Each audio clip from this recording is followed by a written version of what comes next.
Hey everyone, how's it going? Welcome to today's video. This will be a different one because last night we launched the Holozing Alpha Vial opening, so now you're able to open your vials, and I will be going through a few openings today with some, further information of like what what you can do with the things, what the odds are. If I remember everything correctly, there's also the official post on the official account where you can go into more detail. But in general, going through like some uh,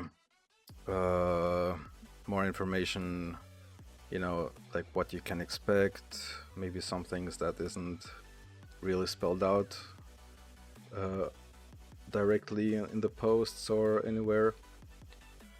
So let's open a few vials here.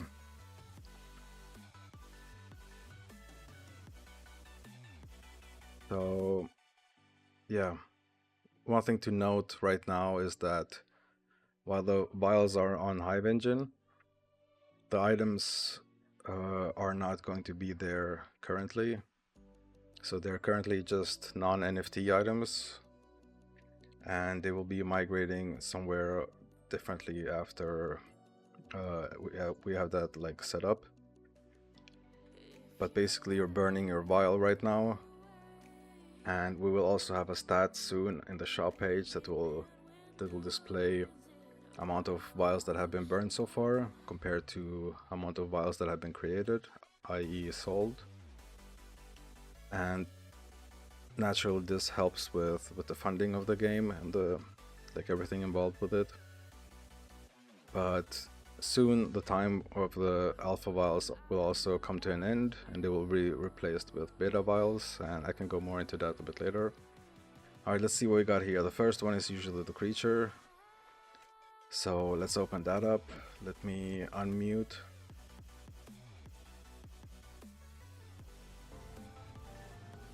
Alright, so according to the music, this is going to be a regular non-radiant creature.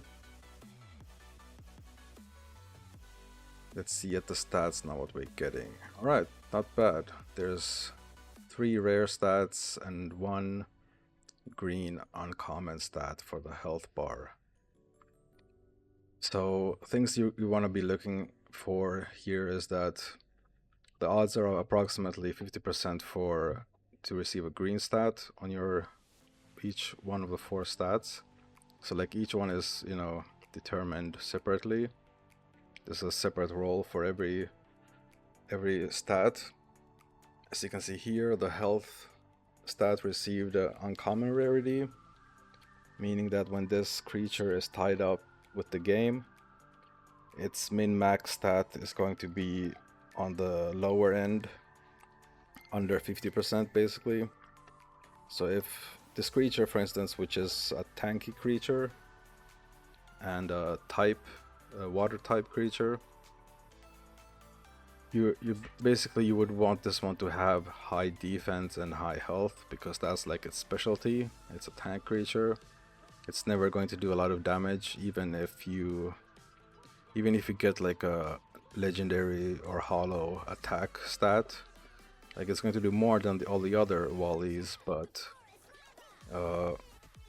its specialty is to tank, to take a lot of damage, survive a lot of damage, try and dodge or deflect a lot of damage and things like that. So while this one is decent because it has a blue defense, its health is going to be a bit lacking, so it might not take as much damage as other creatures, as other similar creatures at least. There's going to be a lot of different defense creatures. And yeah, so let's check what we got in the what's it called, the empty cards. Sorry, my dog is here kind of annoying me or distracting me. Alright, so we got 2 electric cards and 1 water card, meaning these are going to be empty alpha cards, capture cards. So when we're out in the wild in battles, and we are facing a wild creature we want to capture, we will be able to use these cards, but these are restricted in the form of that you're only able to capture electric creatures in the electric cards. So you're never going to be able to see a Wally in the electric creature capture card, for instance. And the only non-restriction here is that if you receive a gold or diamond one, then you will be able to capture any type, whether it's normal, whether it's flying or ice or other types that we have already in the game. You'll be able to capture anything, but these ones are restricted to that specific type. As you can see the logo here, it's electric, and on the water one it's going to show the symbol for water. Alright, let's check some items.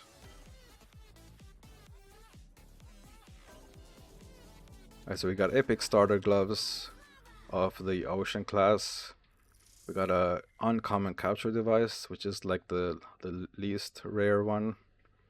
Epic capture ammo, which is pretty good. Also, one thing to note is that you can mix and match the ammo and capture device. If you have like if all you have is an uncommon capture device and epic ammo, like it'll go in, it'll fit. You can use them together. It doesn't have to be the same rarity. And then we have some consumables, healer food. The healer food will make sure that the healer's healing abilities will regenerate, because they have like points, how many times you can use a certain ability, which, you know, it's not only restricted based off mana, it's also restricted based off how many times you can use a certain ability. And then creature food, this will do the same thing. Your creatures have a certain amount of movement points. Like if you want to spam tackle with a certain creature, or, you know, water blast or whatever, it'll like have a certain limit, and then you'll have to the time to consume these would be best when a journey ends, which means that your creature with your healer and your creatures are back on their base, and now they're going to be waiting for the next encounters, which is going to be the next day. So that's when you want to consume these, and then you wake up, and you also notice like that every hour you will be receiving some mood points or healing ability points regenerated, so that the next day or the next time you're going out on a journey to battle wild creatures, you will be able to use your abilities and your moves again. Drinking water is something naturally that everyone needs, both creatures and healers. If you don't drink at all, this will put them into a fatigue mode, which will basically just not let them go out on a journey. So if you don't make sure that they've drank any water, you won't be able to use them the next time and potentially miss out on a journey that day. We will of course also have like different displays that'll show if a creature or a healer is running low on water, if they're close to being fatigued, and if they're how many healing ability points they have left in total, and the creature moves. So this is something that's going to, you know, give you warnings to make sure that you don't miss it by accident. Alright, so 2 mana elixirs we received here. These are kind of like a boost for that certain journey. Like if you feel like your healer doesn't have a lot of mana, or their mana regeneration is not that fast during the journey or overnight, you can give it a mana elixir, and it'll give it like a boost for that specific day, so that it'll regenerate mana faster or have a bigger mana pool, a total pool, so that when you're using, if you happen to use a lot of abilities in one battle, it'll, you know, have more room to regenerate if you have a big pool. And then mana potions, these are, you know, quite simple. You just pop one and it'll instantly regenerate mana for your healer. The thing with mana potions compared to elixirs is that you can use potions in the middle of the battle if you need to and if you want to, or you can use them outside of the battle. And give me 1 second. Alright, I found out you could pause the recording. Okay, so I'm back. Okay, so mana potions. If you use them in battle, you will lose a turn, unfortunately. Meaning, like, every time you pick something you want to do in the battle, do you want to tell your creature what moves to make? Do you want your healer to cast a healing ability? Or do you want to use some items from your bag that can be used in battle? This will cost 1 turn, meaning the enemy creature will still be able to use their own turn, which most of the time they will attack your creature. So you have to like be a bit strategic there. If you feel like you're too low on mana for the next battle, maybe pop the mana potion out of battle, because then you won't lose that 1 important turn. But if you think that you can manage without, and then get in a stressful situation where you figure out that you thought wrong, then you can still use the mana potion to help you out. Just, you know, use it in time. Like, for instance, let's say if your creature is at 20% health and you decide to use your mana potion now first, keep in mind that you need to use it first, and then in the next turn you're first going to be able to use your healing ability, which will heal up your creature. So, you know, don't take too long. You have to decide in time so that it doesn't go to waste and your creature gets defeated by the enemy wild creature. Alright, let's open some more vials, see if we get anything that we didn't receive in this one.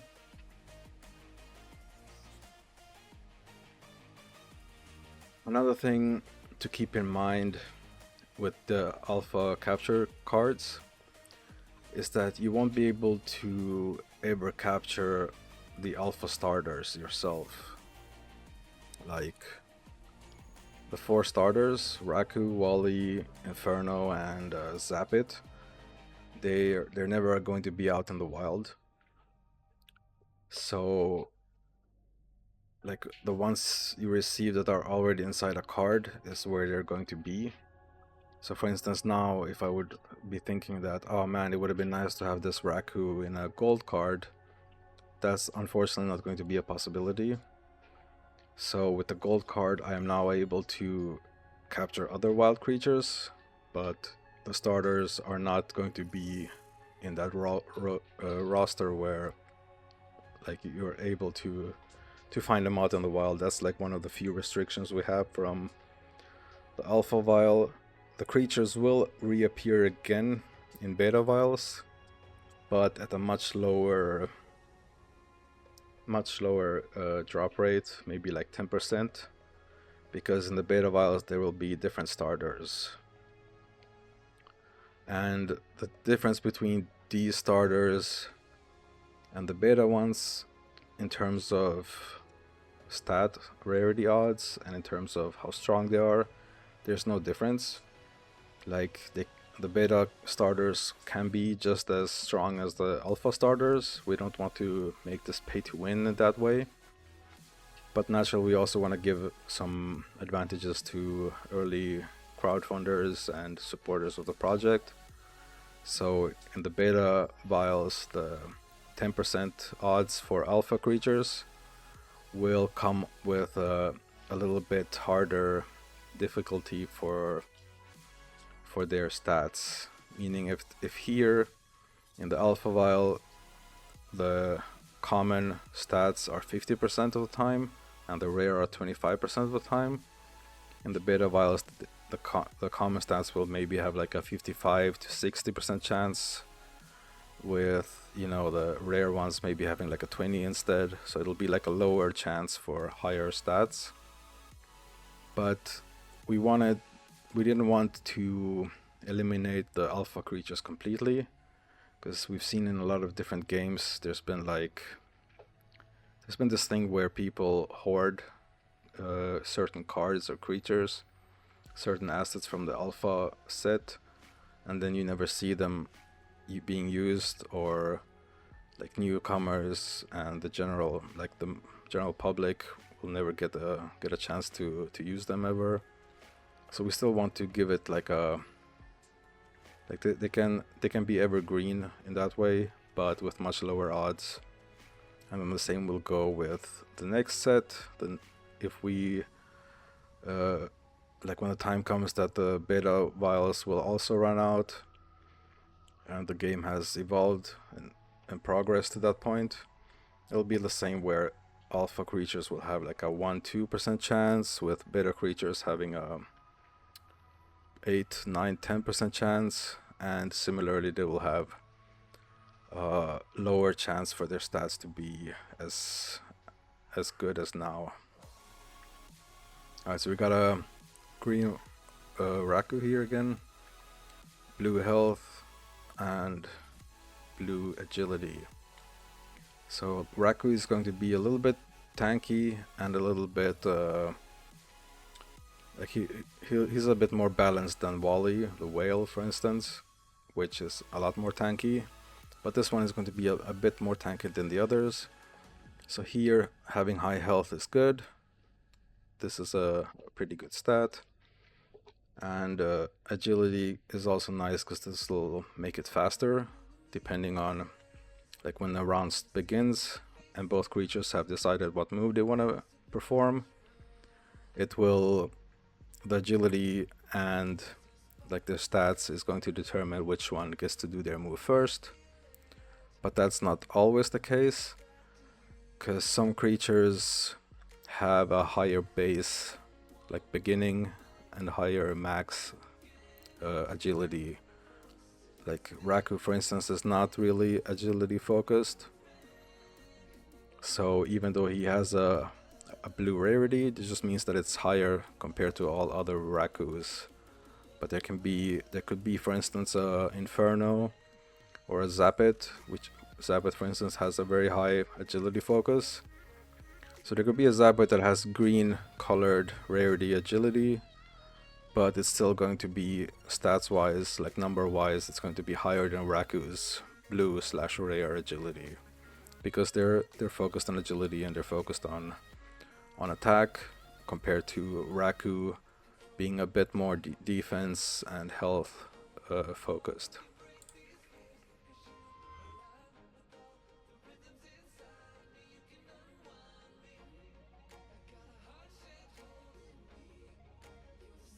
Maybe I should have had music playing in the background so you guys can hear this.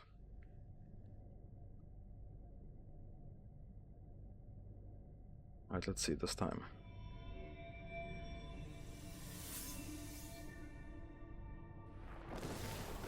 Alright, here we received a Zapit.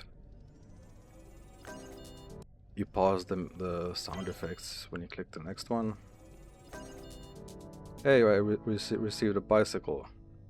Good, because now we can talk a little bit about that. Okay, this was a interesting Zapit. He has epic rarity attack, but the rest is uncommon. And the level button, by the way, determines, or it shows, the average of all 4 stats.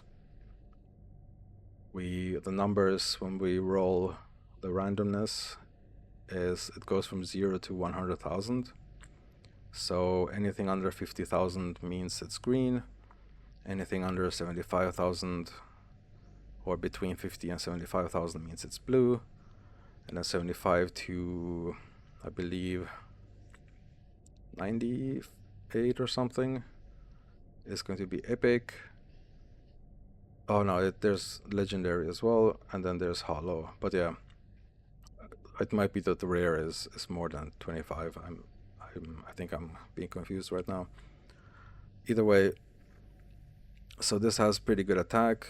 Attacking moves are going probably to do a lot more damage than other Zapits with lower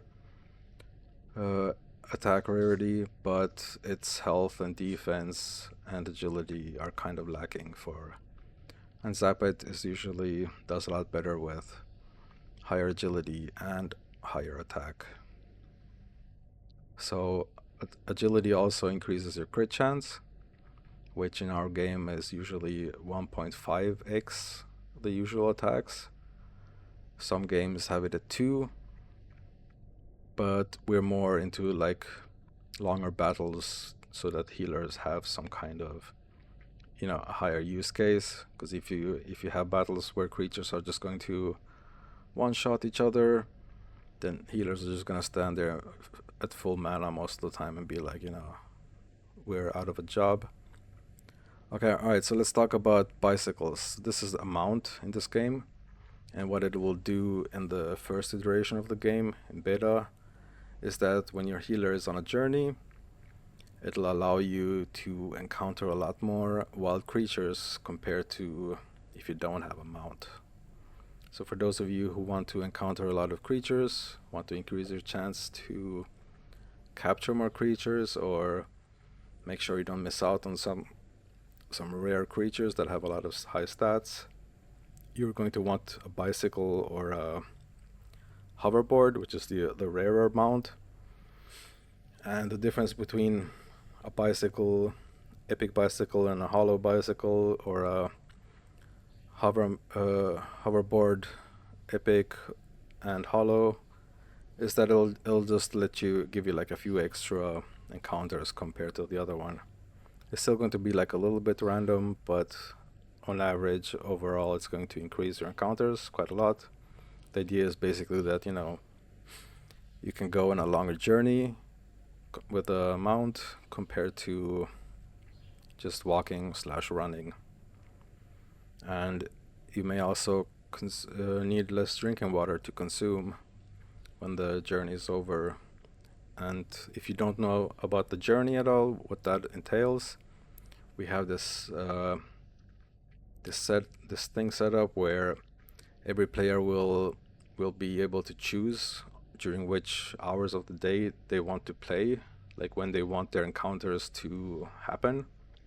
They can still, you know, prepare and do things outside of this window, but usually it'll give you like a minimum 2 hour to 12 hours to like face your wild encounters, and this is basically when the journey begins. So for those who don't have a lot of time, they can pick the 2 hour window. They can set it whenever, you know, between 6 to 8 p.m. or 5 to 7 a.m., you know, whenever you like, based on your time zone. You can pick that. And if you leave the window longer, naturally you're preparing for a longer journey, so you will get some extra creatures, extra wild encounters compared to those who only play the minimum 2 hour window. It's, you know, it pays being a nerd, I guess, but the game is not meant to be too, like, you can imagine that during a 10 to 12 hour window, you can maybe receive 10 to 16 wild encounters, and these, you know, these battles, they may take like up to 5 minutes max most of the time. You receive a notification, you come to the website, you start a battle, and, you know, you'll find out what wild creature you're battling, and then you get to pick which of your creatures from your party you want to send out to fight it. And then you will have to decide, do you want to defeat the creature? Do you think it's going to have low stats? Do you think it's not worthy capturing? Or do you want to capture it because you think it has high stats? Because the game is not going to show, to give you any, you know, it's not going to tell you what kind of rarities it has. The only way for you to determine is by getting hit, taking damage from the enemy creature onto your creature. Thus, you know, having tanks or you know, healing abilities is going to help, because you want to keep your creature alive while you're trying to figure out what the enemy creature is. And then you decide if you want to defeat it for XP, to level up your creature and your healer, or if you want to capture it, which may also give you a little bit of XP. And both of these options will also give you hollow dust, which is an in-game currency. Mainly it's going to be used for professions, and this is also a non-NFT currency. Like it's not going to be on chain. And then also the other option is that the creature either defeats you, like if it defeats all of your creatures in your party, then naturally you're just gonna have to run away because you can't fight the creature with your healer. And the other option is that the enemy creature runs away because it's fearing that it might faint. It's fearing that you might defeat it. And if you're, if it's taking you too long to capture it and keeping it at low health too long, which is also when you increase your chances of capturing it, then there may come a time where it just runs away and you may have wasted a lot of resources healing, doing creature moves, using consumables, maybe using ammo to attempt to capture it. So that's also going to be a big part of the game where you may want to capture a wild creature, but it's not really your lucky day, or you didn't get it low enough on health to increase your chances, or your capture ammo and capture device maybe are on the low end, which decreases your odds a bit more to capture it. So, and then there's also other things where it also depends on the stats of the creature. The higher stats it has, the harder it is to capture it. It may also depend on the creature's drop rate, like how often can that creature appear in encounters. All creatures have different encounter rate. So there's a lot of variables there, and that's kind of what we've been working on.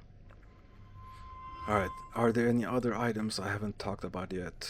I haven't had the best luck. I think I've opened about 80 vials so far or so, and the best average creature stat so far has been, was it 77,000? So not great, but I've received a few nice gold and diamond creature, like creature foil, card foils with the creatures inside, so that's been good. Here I have 1 gold, 2 electric, 2 grass, and 2 water cards. And uncommon capture ammo, a rare capture device. This only has a 33% chance of existing in a vial, the capture device. Lastly, I guess I should also be talking about professions. Since, as I mentioned earlier, this isn't meant to be a pay-to-win game in a way. There will be a lot of, like, most of the things you receive in an alpha, from an alpha vial, you will be able to craft them. Hey, nice, a diamond card. I'm gonna need a lot of those. Hollow starter gloves, nice. Let's see what the Zapit stats are gonna be. Alright, uncommon mostly. Not bad. I mean, it'll... Oh yeah, also, I should also mention... Let me just mention this real quick before professions. I should also mention that you will be able to level up the rarities. This will require your creatures to defeat counter types. So a Zapit's counter type would be, I believe it is fire, or is it rock? Yeah, it's probably going to be rock. That is like its pure counter type. So Zapit is not really effective against rock type creatures because it's electricity and normal attacks, which are not going to do a lot of damage towards rock. But to give you an easier example, fire versus water. If you have Inferno and you're fighting against water type creatures, if that's all you do, you're leveling up the hard way, which means when you go from level 1 to 2, after say 8 to 10 different encounters with that certain creature, you will level up and your rarities will gain score, meaning you can go from uncommon to rare, and from rare to epic, and from epic to legendary, depending on how close you are, because there's not going to be infinity amount of levels, you know. We believe for the beta, the max level will be around 30.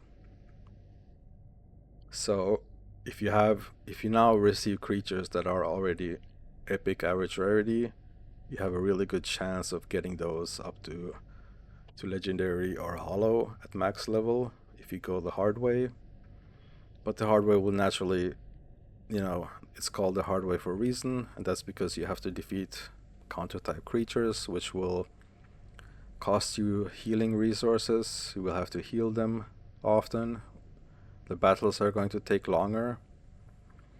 There's a high chance that those creatures may run away because the battle takes so long, or they're staying at low health for too long thinking you want to capture them when all you want to do is just defeat them for the XP and the level up. So there's a lot of different things like that. Alright, and to quickly go through professions as well. When a battle ends, meaning when the enemy creature has disappeared, you will have the option to attempt to gather some materials for your professions. This will depend on what you're seeing in the like environment. Let me just open these real quick. Another gold card, nice. That's pretty nice. We got one out of each and 3 out of the water ones. I think the max you can get is like you're guaranteed one of each. Wait, I'm not sure actually. How about the math on this one? I'm gonna have to double check. You're guaranteed 1 card, and then you can get up to 6. Alright, yeah, I'm not sure. But to get back to professions, hey, this Wally looks really nice in full blue. Maybe this one I don't wanna level it up the hard way and just keep it like this. Looks quite aesthetic. Alright, so when the battle ends, you will be using your capture ammo and capture device to attempt to extract materials from your surroundings. You might be able to see some boulders, some rocks, and you want to check if you can get some interesting materials from there. So you'll be shooting like a laser at these items, and it'll tell you if you found something inside.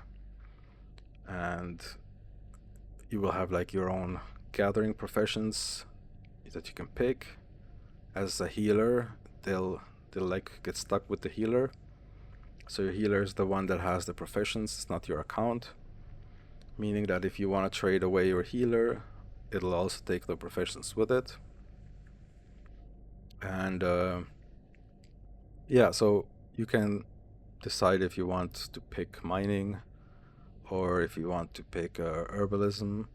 If you see some flowers or some bushes and you want to try and extract some things from there, you will be able to. And then you will have your crafting professions, which will be forgery or alchemy and some other ones, which will in turn let you create items and consumables with the items you've gathered.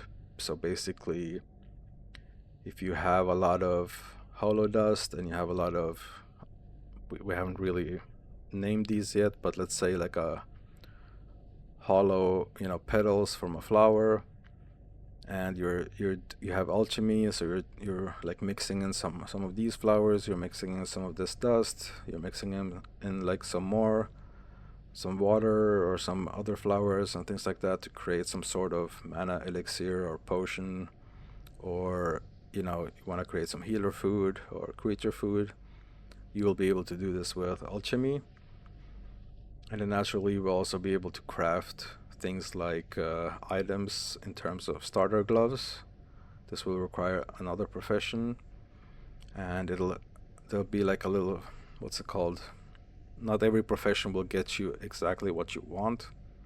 There'll be a chance based on which materials you used based on your profession level, and a little bit with like randomness on top of it. So if you're going for starter gloves, you can't determine that they're going to be for your healer class. In this case, the starter gloves are for the forest healer. Or you can't determine the rarity or what exactly its stats are going to be. If it's something that, you know, even if it's a forest class that you wanted, it might be that the stats are kind of off based on what your healer's talents are, or the general, you know, stats you were going for with the rest of your items. But point is that you will be able to craft most of the things coming from the Alpha Vial. One of the key differences with the Alpha Vial is that you won't be able to craft this exact design. Like the starter gloves that come from the Alpha Vial, you won't be able to craft the exact looks. And you won't be able to craft, like, what's it called? Wait, what was the other thing I was going to talk about? Design and... I kind of forgot so quickly that one. Like, in general, you'll be able to, you know, once you get enough high up level on your professions, you're able to match the drop rates of Alpha Vials. So there's nothing here that's going to be limited to the vials only. Alright, now I remember what I was going to talk about. So another big difference with the items in the Alpha Vial are that they're going to be healer bound or account bound compared to some other items that you'll be able to craft and items that you can be able to find. Like sometimes you may find items left behind by a creature that ran away, or when you capture a creature it happens to have an item on them or different materials. So those items will most of the time be unbound items, meaning that if you find some healer starter or like healer gloves, because not all of them are going to be called starter, obviously they're going to have different names, and if you find gloves that you want to equip to your healer, they're like an upgrade, you want them, you need them. If you equip them once, they go from unbound to soulbound, meaning that these items will only be able to be used by your healer, and no other healer will be able, like the only way to get rid of those items is to unequip and then salvage them for materials. Or, you know, like you're not going to be able to give them to another healer. You can still trade your healer with those items equipped if that's what you want. Like if someone wants your healer because of a certain item that it has equipped, then, you know, it gives that healer more value. But the alpha items have this attribute that are called account bound, meaning that these starter gloves, for instance, are going to be you'll be able to use them from level 1, but you can expect that once you reach level 5, 6, 7 on your healer, you will be able to start finding items that are of lower rarity, but they will be a higher like required level. Like for instance, there will be like a different kind of glove that says you need to be level 5 to be able to use them. And because they are higher level than the starter gloves, it means that their stats are going to be higher, even though their rarity is lower than the starter gloves. So since, you know, instead of just salvaging those alpha starter gloves, these ones are going to be account bound, meaning if you have a second healer that you want to play with, you want to level up as well, or you want to keep that one at a low level for certain PvP battleground, like what's it called, like brackets. If you want to keep that one at level 1 so he can compete against other level 1 healers and creatures, then you will be able to use the gloves on that healer as well. Account bound items unfortunately instead mean that you can't trade them. if they are equipped on a healer, it will not let you trade that healer away. Or, since it's NFTs and you decide to trade it anyway, it's not going to let the other account use that item because that item is bound to this account. And then you will have the option to either trade it back, unequip, or the other account can just salvage them, which removes them from circulation, and they receive some materials from it. So some items like the capture device, starter gloves, backpacks, mounts from the Alpha Vial are going to be account bound, meaning that you will be able to use them on all your healers on your account as long as they remain with your account. Alright, I think I went over more things than I originally planned. Another thing I could mention here is that there's going to be account level. Every account will have its own level, and then every healer will have its own level as well, and every creature will have its own level, and it's in people's best interest that these levels kind of go up at the same time.